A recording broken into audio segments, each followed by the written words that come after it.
All right, man. I seen this clip from about from Tia Campbell and his brother. I forget his name. Um, he made some waves last year on the internet doing a few podcasts. And they said it wasn't considered a gender war until men start talking. All right, so let's listen to the clip. I'm gonna give my 2 cents. Obsidian said last week when I asked him about the gender war, he said women have been talking our lives and our father's lives and our grandfather's lives. It wasn't considered a gender war until men started talking. Exactly. And to know how feminized the culture and society is and how everybody's been brainwashed by this. Mm-hmm.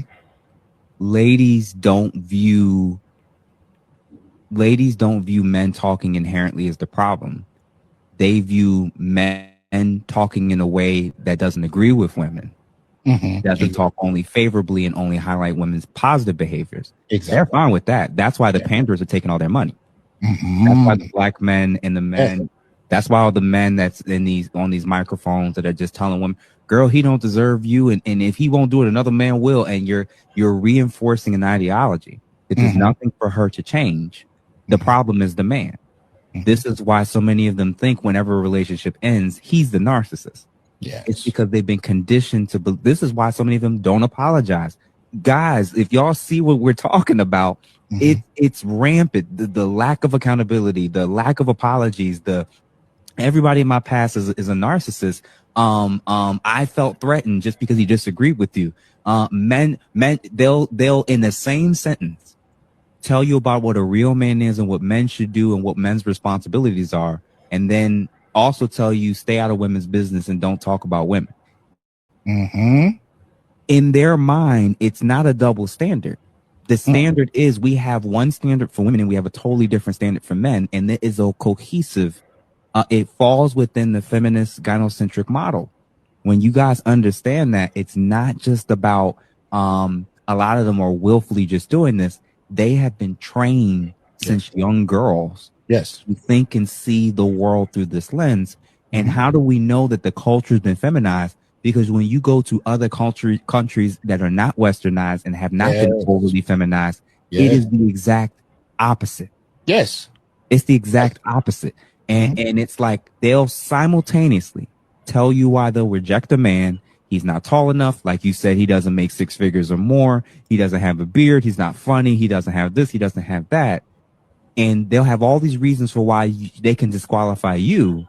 Mm-hmm. But if they find out that you're dating outside of your race, culture, or outside of the country, they have an issue with that. And now they have to pathologize and say that you're evil and trying to take advantage of these women. It's because literally in their mind, there's a standard for women and it's a standard for men. And feminism and this whole gynocentric model was never about equality. No.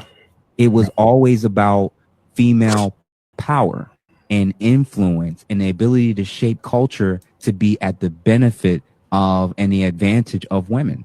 Obsidian said last week when I asked him about the gender war. And, for the most part, that's accurate. It wasn't about equality. It wasn't about being equal. It was about dominating men. And what a lot of women want to be is they want to be men.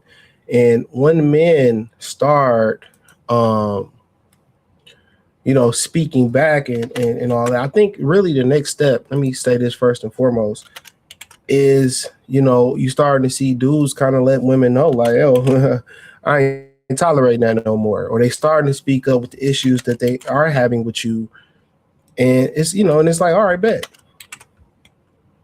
They starting to speak up and say, well, I ain't tolerating this or I don't tolerate that.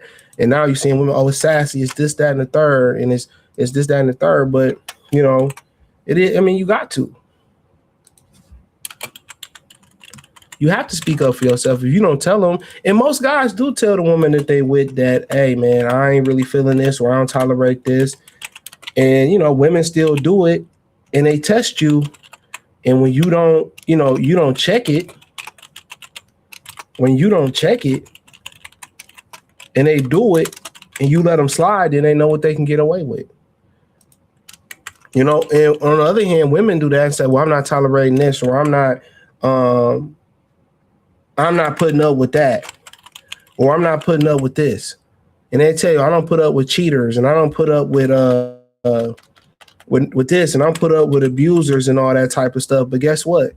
You know, you start seeing those things in their relationships, or y'all start going through with it, and she putting up with it. You can't get rid of her. Women say things that they say everything they say is the top opposite. Well, I'm not putting up with this. If you do this, I'm gone, and you do it, and they still be there. You like, oh, it's a shit test. But when you younger, you don't understand that. You don't understand it. But as you live and you start to pay attention, you start to notice that they just say that to say it. They're trying to scare you. They're going to put up with it. The guys that they like, they're going to put up with all the bullshit, all the malarkey and all that. But now the guys are starting to fight back. And they are starting to speak up many, many decades later. And what you're really starting to find out now is it's not about equality. It's about they want to dominate the men. They want to be the men. They want to be the new men without the accountability, responsibility. And if guys stay silent, or if guys, just keep conforming, it ain't no right answer. The right answer is to do what's best for you as a man. And that's just the God honest truth. It's not a war. It's not us battling for something. Men are not battling with women for the same thing. We just battling for companionship. We just battling for, just to be, just to have a woman that love us, and we're not they battling to be us. We're not battling for the same thing. They battling to be us. And I think most men are starting to recognize that they're battling to be us. And they are being us in a lot of these situations, because the very same men that they're raising, now their daughters and some of them are dating them, and they still complaining. So you a good dude, they complain about. You a bad dude, they still complain. They not happy. They not happy. But what you end up finding out, whether they happy or not, it don't matter. They still gonna fuck. And that's just keeping it a bean. They still gonna bust down. So thumbs up the video, share the video, subscribe to the channel, and the subscribe button is the bell icon button. Hit all notifications, increase your chance, get notifications. We go live or drop video. Appreciate the love and support. Let me know what you girls and guys think in the comment section. Other than that, man, hit the link in the description, join the Patreon.